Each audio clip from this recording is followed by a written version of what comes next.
Hello friends, स्वागत है आपका अकाउंटिंग अड्डा यूट्यूब चैनल पर। पिछली वीडियो पे हमने कैलकुलेशन ऑफ इंटरेस्ट के बारे में बात की थी। आज हम देखेंगे एन्युटी को।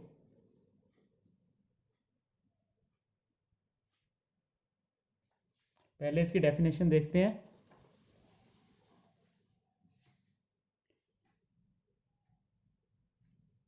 ए series of fixed payments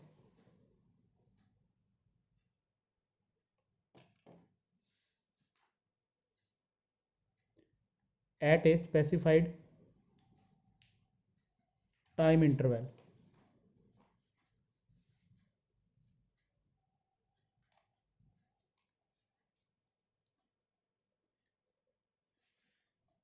series of fixed payments at a specified time interval। Fixed amount को बार बार सेम इंटरवल स्पेसिफाइड इंटरवल के बाद पे करना या रिसीव करना। एग्जाम्पल के थ्रू समझ लेते हैं हम ईएमआई। अगर किसी कस्टमर ने बैंक से हाउसिंग लोन लिया है तो बैंक क्या करेगा, उसकी प्रिंसिपल जितना उसने लोन लिया है प्लस जितना उस पर इंटरेस्ट बन रहा है, जितने साल के लिए उसका उस टाइम का जो भी पीरियड का इंटरेस्ट है, उन दोनों को ऐड करके उसकी ईएमआई बनाएगा जो उसे हर मंथ पे करनी पड़ेगी। कहने का means specified amount, fixed payment specified amount है और स्पेसिफाइड टाइम इंटरवल के बाद ही पे करनी है। पहले मंथ पे करेगा, फिर सेकंड मंथ पे करेगा, फिर थर्ड मंथ पे करेगा, तो मीन्स उसे हम बोल सकते हैं एन्युटी। और एग्जांपल देख लेते हैं हमने इंश्योरेंस। सेम इंटरवल, अगर आप गाड़ी का इंश्योरेंस करवा रहे हो 1 साल के लिए, जैसे एक्सपायर आएगा फिर नेक्स्ट डेट नहीं, इंश्योरेंस को यहाँ पे काउंट नहीं कर सकते, इंश्योरेंस प्रीमियम अलग अलग होगा। आरडी की बात कर लें, आरडी करवाइए बैंक के अंदर आपने, तो वहाँ क्या रहेगा अपना, हर महीने आपको फिक्स्ड अमाउंट डिपॉजिट करवानी होगी। फिर नेक्स्ट अपने देखते हैं आगे, एन्युटी को भी 2 पार्ट्स में डिवाइड किया है आगे। फर्स्ट पार्ट देखते हैं अपने उसका, ordinary annuity.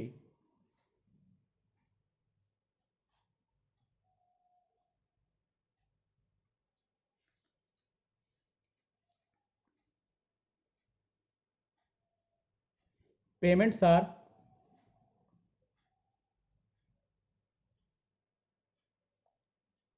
required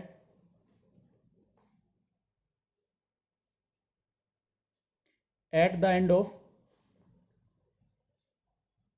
each period।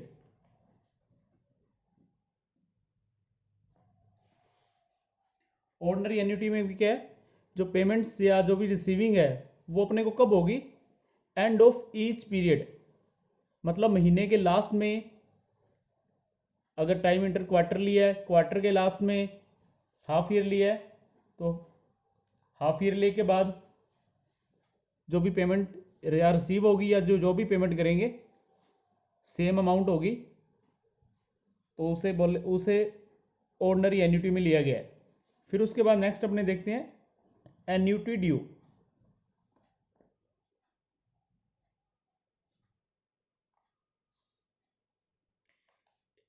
इसके बारे में लिख लेते हैं, payments are required at the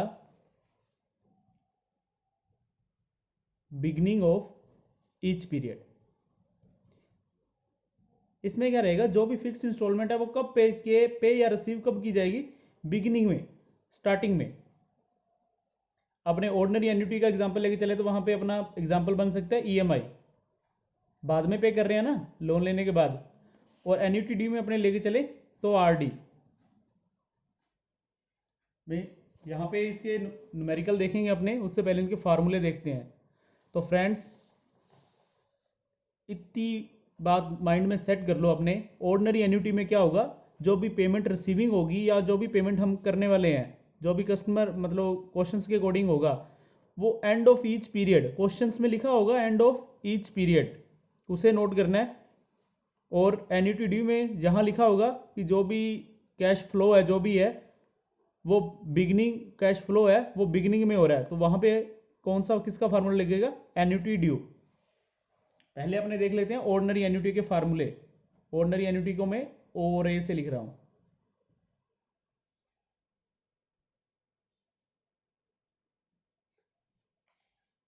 future value of ordinary annuity. Future value के बारे में जानते हैं आप। 2021 में आज आपके पास 100 रुपये हैं, अगर उसकी वैल्यू आपको 2026 में जाननी है तो means future value. Future value of ordinary annuity में क्या फार्मूला लगेगा अपना, equal to C into 1 plus R की पावर टी माइनस 1, ये पूरे को लेना है ब्रैकेट के अंदर,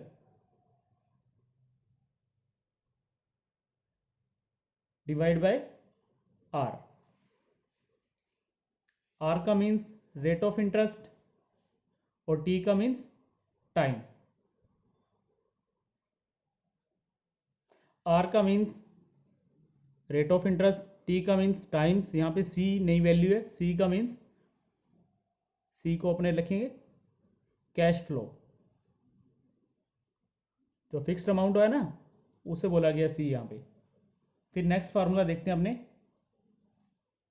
present value value of ordinary annuity.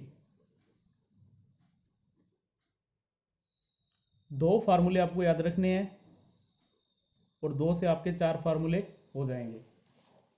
इसका फार्मूला सेम, पहले अपने को फ्यूचर वैल्यू वाला फार्मूला यहाँ रखना है, अपने को लिखना है उसे c इंटू 1 प्लस आर की पावर t माइनस 1,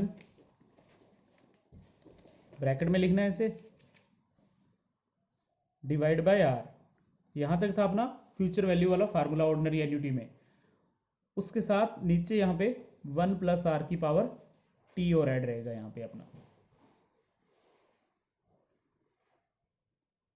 पहले future value of ordinary annuity, formula रहेगा सी इंटू 1 प्लस आर की पावर टी माइनस 1 ब्रैकेट में और divide by R. Present value जब निकालेंगे तो 1 plus R divide 1 plus R की पावर टी डिवाइड में और रहेगा अपना। फिर नेक्स्ट देखते हैं अपने, ये तो देख लिया हमने ऑर्डिनरी एन्यूटी के फार्मूले दो। अब देखते हैं एन्यूटी ड्यू पर। एन्यूटी ड्यू, पहले इसका देखते हैं फ्यूचर वैल्यू वाला formula.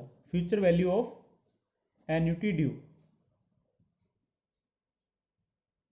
Future value of ordinary annuity का क्या फार्मूला था, c इंटू 1 प्लस आर की power t minus 1 bracket, bracket को याद रखना है यहाँ पे, बाद में बताऊंगा क्यों बता रहा हूँ इसके बारे में, डिवाइड बाय आर। ये था अपना ऑर्डिनरी एन्यूटी का formula, future value of ordinary annuity. Annuity D बनाने के लिए क्या करेंगे, यहाँ पे इंटू में कर देंगे अपने 1 प्लस आर। और एन्यूटी डी में जो भी इंस्टॉलमेंट या भी जो भी रिसीविंग है वो पेमेंट सब कब होगी, बिगिनिंग में। इसको ध्यान से याद रखिएगा, स्टार्टिंग में हो जाएगी। और ऑर्डिनरी में मंथ एंड पे, मतलब एंड पीरियड में होगी। फिर इसका अपने प्रेजेंट वैल्यू का फार्मूला देख लेते हैं, present value of annuity due. तो पहले अपने फार्मूला लिखेंगे present value of ordinary annuity का, c इंटू 1 प्लस आर की पावर t माइनस 1 ब्रैकेट में divide by R 1 plus R की पावर t, यह था फार्मूला। और इससे annuity due, present value of annuity due बनाने के लिए 1 प्लस आर मल्टीप्लाई में कर देंगे। यहाँ पे दो फार्मूले आप याद रखो, दो से एन्यूटी ड्यू वाले फार्मूले अपने आप बन जाएंगे। इतना आपको माइंड में क्लियर रखना है अपने। बिगनिंग की बात करेगा तो मीन्स एन्यूटी ड्यू माइंड में आ जाना चाहिए अपने, और एंड की बात कर रहा है तो मीन्स ऑर्डिनरी एन्यूटी। अब इनके दो एग्जांपल देख लेते हैं, फिर नेक्स्ट चलते हैं आगे।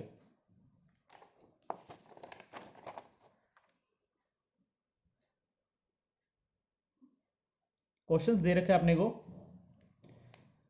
Z plans to invest on amount at 50,000 beginning of each 3 years. देखो यहाँ पे क्या दे रखा अपने को, बिगिनिंग ऑफ ईच 3 ईयर्स। पहले क्वेश्चन देख लेते हैं। At 10% given of interest rate, he is interested to know the present value of amount he would get at the end of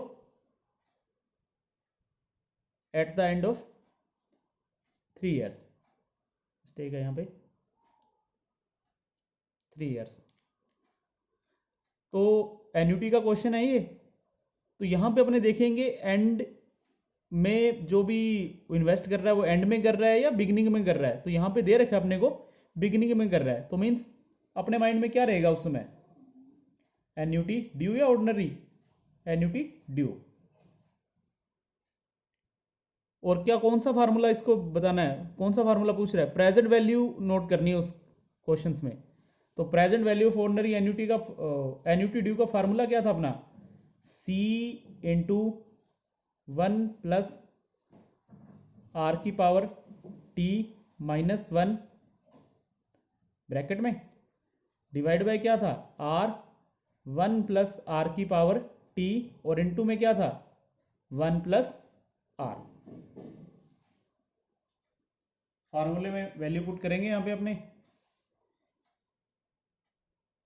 exam time में वैल्यू पुट नहीं करनी, direct calculator से अपने questions को सोल्व करेंगे। यहाँ पे एक बार आपको समझाने के लिए वैल्यू पुट करके बता रहा हूँ। सी कैश फ्लो कितना है, हर साल ईच ईयर कर रहा है वो 15,000 इंटू 1 प्लस आर, आर कितनी है 10, तो मैंने कल आपको बताया था 10 डिवाइड बाई 100 तो कितना आएगा 0.1। तो उसमें ऐड कर देंगे तो 1.1 की पावर कितने टाइम के लिए, 3 ईयर्स के लिए, माइनस 1 डिवाइड बाय आर कितनी दे रखी है 0.1, 1 प्लस आर 1.1 की पावर 3 इंटू में 1.1। अब इसे सोल्व करते हैं।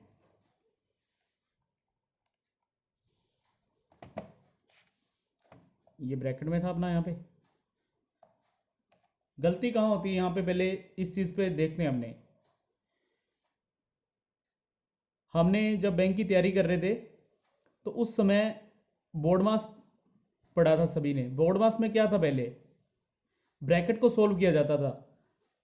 तो मीन्स हम पहले क्या करेंगे, यहाँ पे इस ब्रैकेट वाली कैलकुलेशन को सोल्व करेंगे, उसके बाद उसे मल्टीप्लाई करेंगे या 1.1 से या 15,000 से।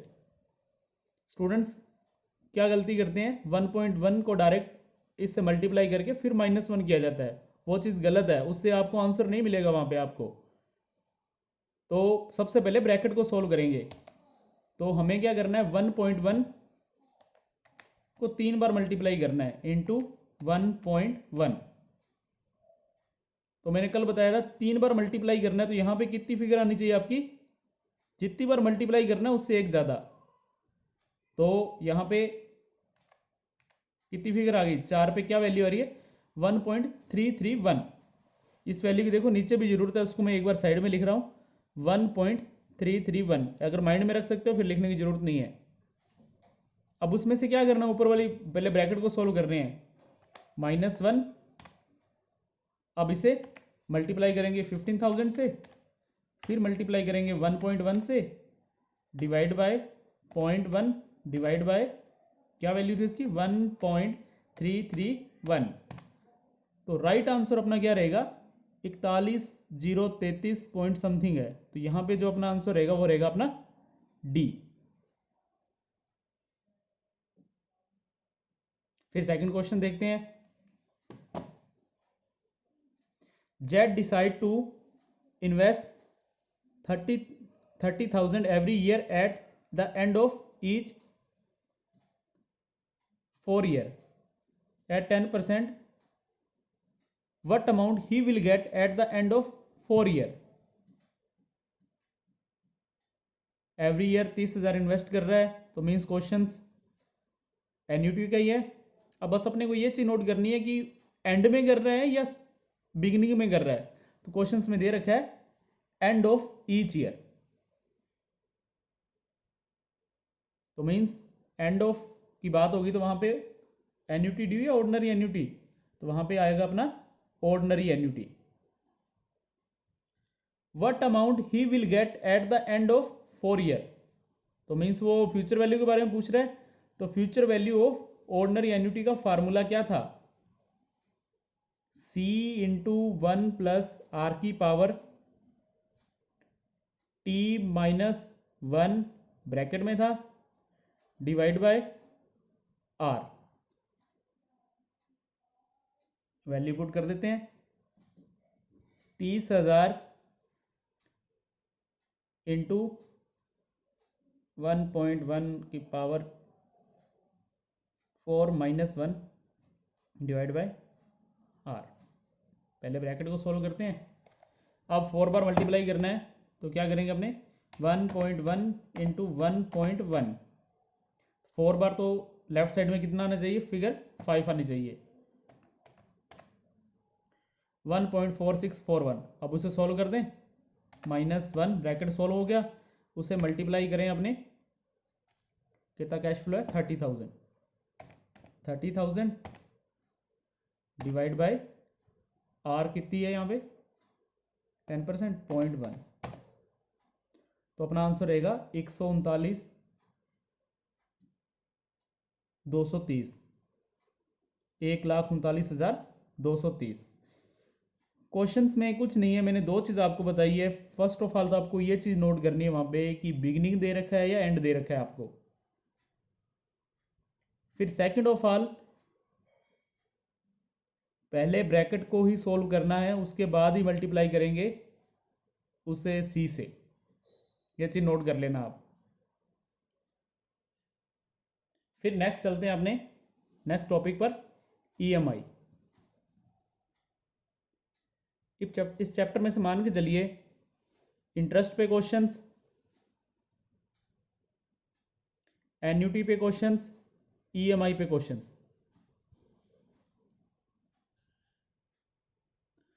3 या 4 नंबर का चैप्टर मान के चलते हैं ये अपना।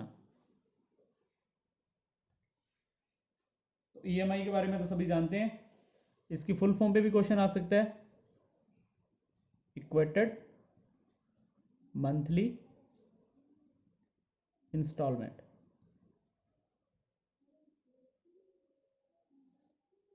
ईएमआई क्या है अपनी? ऑर्डिनरी एन्युटी है। ईएमआई का फार्मूला, दो फार्मूले पहले याद करवा दिया आपको, तीसरा फार्मूला आपको ईएमआई का याद रखना है, इंपॉर्टेंट फार्मूला है। तो फार्मूला लिखते हैं अपने, P इंटू आर